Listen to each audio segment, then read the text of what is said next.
üstünden.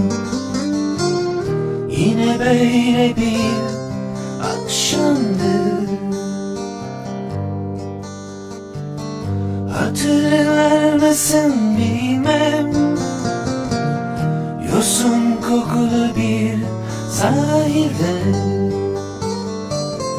tanışmıştık biz seninle.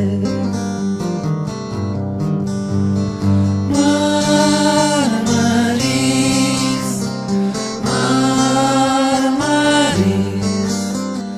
Marmaris, Marmaris.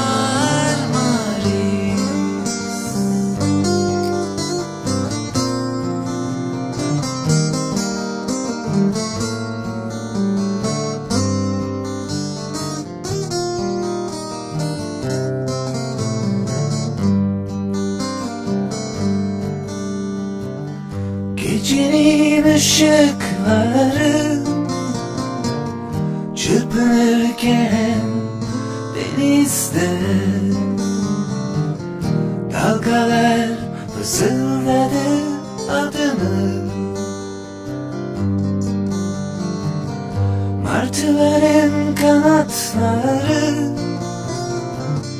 taşıdı hep cam kokularını. Yine böyle bir akşamdı.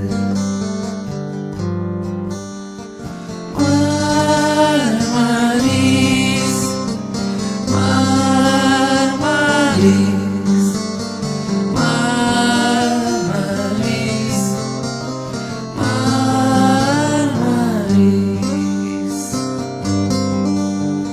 Marmaris, Marmaris,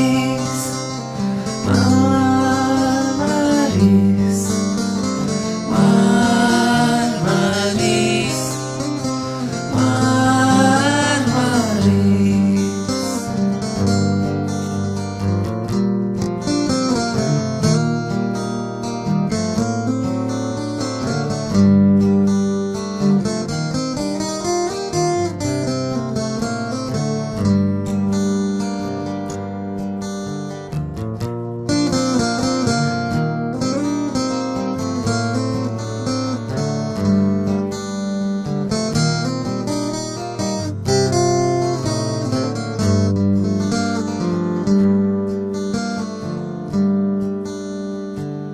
Şimdi Marmaris'te ben yürüyorum o kumsalda. Dalgalar silmiş hep anıları. Gözlerim ufukta,